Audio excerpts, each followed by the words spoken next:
طيب الفيديو ده على عكس اي حاجه تانية عملتها قبل كده هيبقى فيديو سياسي، بس اللي بيحصل في المانيا دلوقتي واللي بيحصل في اوروبا او في العالم بشكل عام راح في اتجاه غريب. ولكن الناس اللي مش واخده بالها من التطورات اللي بتحصل فهو مهم جدا بالنسبه لها الكلام ده. لو انت شخص عايز تيجي المانيا بشكل خاص او عايز تيجي اوروبا بشكل عام فالكلام ده مهم بالنسبه لك. ولو انت شخص اوريدي عايش في المانيا او في اوروبا بشكل عام او في الغرب بشكل عام فالفيديو ده برضو مهم ليك، لان في تطورات عماله بتزيد. اللي مش متابع السياسه دلوقتي في كذا حاجه عماله بتحصل، وكل الدول مجرد تروس بتخش في مكنه كبيره، كل ما حاجه بتدور كل الحاجات التانية اللي حواليها بتتاثر. الحمد لله والصلاه والسلام على رسول الله. السلام عليكم ورحمه الله وبركاته. بسم الله الرحمن الرحيم. اول حاجه انا عايز اقولها ان انا مش ناقد سياسي، ودي مش مهنتي ولا شغلانتي، دي مش حرفتي. شفنا ان ترامب كسب، الرايت وينج، الريبوبليكانز، الكونزرفاتيفز اللي هم الناس المتحفظين اليمينيين كسبوا، حزبهم كسب في امريكا. يعني ايه بيتحفظوا على حاجات معينه؟ احنا متحفظين على عاداتنا وتقاليدنا وشكلنا، هو ده احنا. بشرتنا بيضة، شعرنا اشقر، عيوننا زرقاء، او دي الاسطمبه العاديه. تمام. الدين الموجود في البلد دي هو الدين المسيحي، فاحنا مش عايزين نتقبل اي حاجه تانية وبنعادي الاسلام. وكراهيتنا للاسلام عماله بتزيد شهر عن شهر، سنه عن سنه، كل شويه عماله بتزيد. احنا مش عايزين الناس اللي مش من بشرتنا،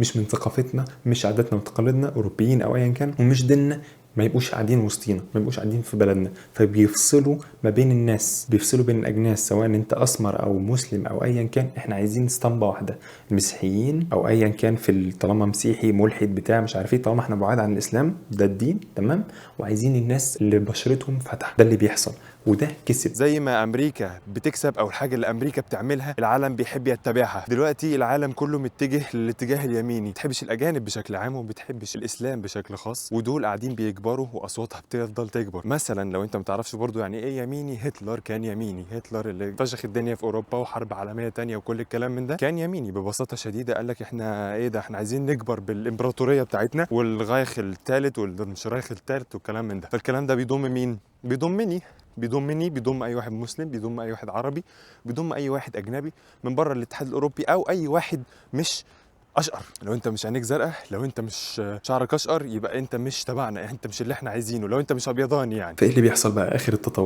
التطورات، ان هم دلوقتي في انتخابات يوم الاحد الجاي يوم 23. انا بصور الفيديو ده النهارده 17 فبراير، يوم 23 فبراير 2025 في انتخابات تانية، مع ان دي انتخابات مبكره. يعني المفروض الفتره بتاعت الانتخابات دي تكون اخر السنه، بس حصلت انتخابات مبكره بسبب ان التحالف ما بين الاحزاب اللي كانت موجوده في المانيا انتهى. اولاف شولتز نهى الامبل كواليسيون ببساطه شديده، والاحزاب اللي كانت متحالفه هو قال لك لا خلاص. ترتب على ذلك ان دلوقتي في انتخابات مبكره السنه دي. اللي في تصاعد شديد هو الحزب اليميني الاي اف تي. الاي اف تي عمال بيزيد، الناس اللي بتتبعه او تتبعه عماله بتزيد، الناس اللي بتصوت له عماله بتزيد. ودايما بيعملوا الحركات قبل الانتخابات اللي هي بتاعت ان احنا نبين ان الاجانب وحشين، اللاجئين وحشين، الاسلام مضر، وان هو لا ينتمي لهذه الدوله ولا ينتمي للمجتمع الاوروبي ولا ينتمي للعادات والتقاليد بتاعتهم ببساطه شديده. عشان انا عايز الحزب بتاعي يكسب بعمل لك الحركات اللي بتكرهك في الاجانب، ويقول لك بقى ايه، انا همشي كل الاجانب وهنغير كل السياسات اللي احنا عندنا بتاعه اللجوء. فببساطه شديده اي حد عنده مشاكل، وفعلا يعني بعد اللي حصل في سوريا اللجوء في المانيا للسوريين توقف. ليه؟ لان خلاص اللي كان بيمنعهم ان بلدهم فيهم حرب دلوقتي بلدهم ما فيهاش حرب، خلاص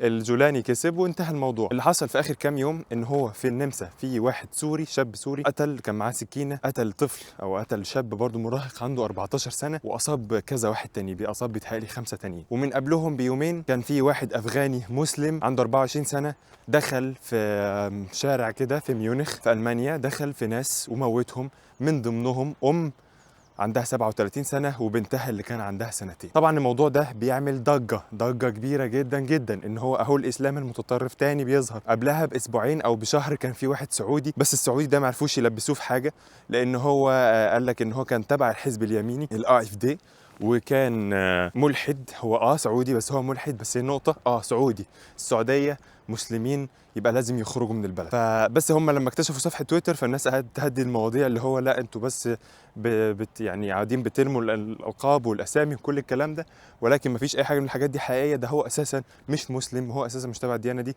بس الناس بتقول لك بقى دي تقيه او مش تقيه او اي حاجه من الحاجات دي، اللي هو لا هو بيخفي اسلامه بس بيعمل نفس الحاجات الارهابيه. فببساطه شديده طول ما انت مش اوروبي وابيضاني وكل الكلام من ده، انت مش، هم مش عايزينك. حتى لو انت مش مسلم هم ببساطه مش عايزينك، بس لو انت مسلم المسلم بقت اكتر واكتر. الكلام ده بيتغير في ايطاليا، الكلام ده عمال بيتغير في النمسا، في سويسرا، في كل حته ماشيين في نفس الاتجاه بتاع احنا مش عايزين اجانب في بلدنا. الموضوع سواء في المانيا او في ايطاليا او في النمسا او في سويسرا او في فرنسا عامل قلبان، في مشكله كبيره قوي مع الاسلام وفي مشكله كبيره قوي مع الاجانب. بس اللي انا عايز اتكلم فيه بقى هو النقطتين اللي جايين دول. اول حاجه ان انت كبني ادم تمام مسلم، يعني لو بتتفرج عليا دلوقتي مسلم، انت بتمثل دينك في اي حاجه بتعملها. حتى هتقولي والله يا عم انا مش شيخ، يا عم انا مش عارف ايه، انا بعمل وبسوي وكل الكلام من ده، بس بالنسبه لك الشخص اللي قدامك ده شايف ان انت مسلم، فكل حاجه هتعملها هتكون بتمثل الاسلام.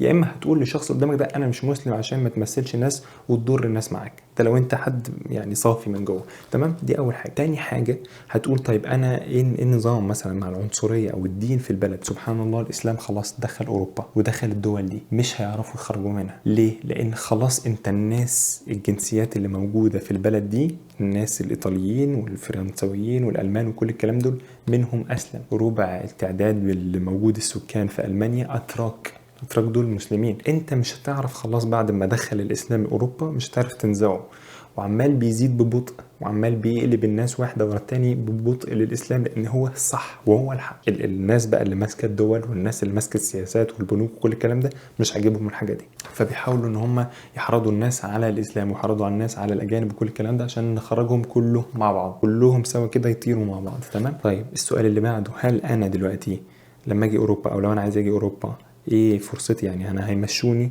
هعمل ايه؟ هل هعرف اجي ولا كل اللي انا بعمله ده عن فاضي؟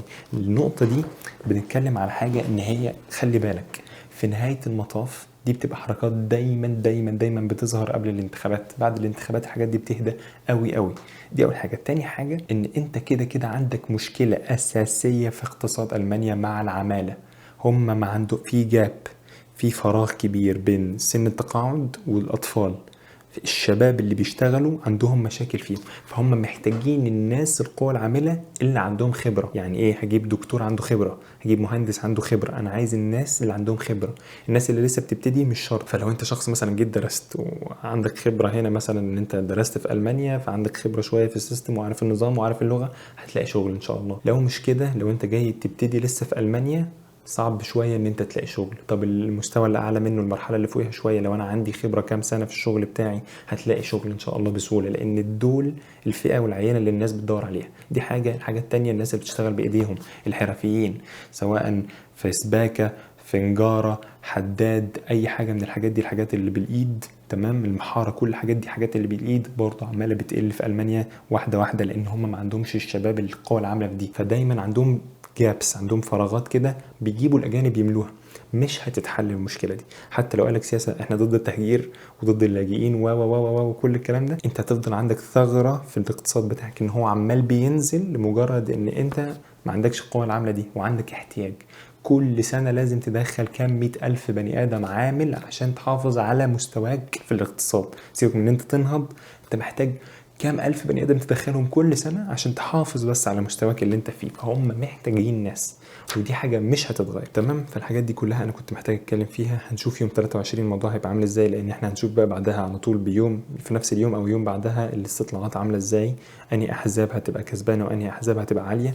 الحزب اليميني في النمسا مثلا هو اللي كسبان، هو دلوقتي كسبان عادي جدا. ممكن ان الموضوع يوصل لألمانيا بنفس الشكل، ان الحزب اليميني المتطرف ده يا اما هيبقى الاول ويكسب، يا اما هيبقى الثاني او الثالث. انا ما اتوقعش ان هو هيبقى ابعد من الثالث، بس هنشوف. برضو دي توقعات واحد بس مراقب الدنيا عامله ازاي، ولكن زي ما قلت انا مش ناقد سياسي. وفي الاول في الاخر احب اقول ربنا يستر علينا وربنا يسترها على الناس عموما بشكل عام. خلي بالك ان انت بس مش بتمثل نفسك، انت بتمثل بلدك ودينك وكل اللي حواليك من نفس شكلك بكل التصرفات اللي انت بتعملها. فلو انت اوريدي قاعد في اوروبا او في المانيا، خلي بالك من الحاجات دي. انت مش بس بتاذي نفسك، انت بتاذي كل الناس. ولو بتعمل حاجه كويسه انت بتنفع نفسك وبتنفع كل الناس اللي زيك. تمام. وتاني حاجه، لو انت جاي برضو نفس الكلام ليك، فما تخافش، ما تتهزش من الناس اللي تقول لك الحزب اليميني والعنصريه و لان انا بقول لك اهو الاسلام لقى طريقه بدون تدخل اي حد فينا في اوروبا وفي قلوب الناس دي وفي الدول دي، ومش هيعرفوا يشيلوه.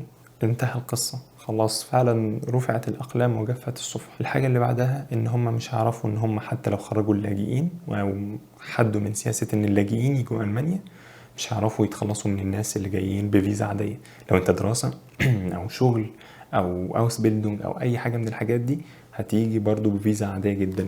كرههم الأساسي هو للناس اللاجئين اللي جايين وبيتصرف عليهم من الضرائب بتاعت المواطنين اللي بيشتغلوا وهم اساسا بتوع مشاكل او جايين من سجون او هاربين من مثلا جرائم عملوها في دولهم وجايين هنا يكملوا الجرائم دي اغلب الفكرة يعني واغلب الانتقادات. شكرا جزيلا، اشوفكم في الفيديو الجاي ان شاء الله. سلام عليكم.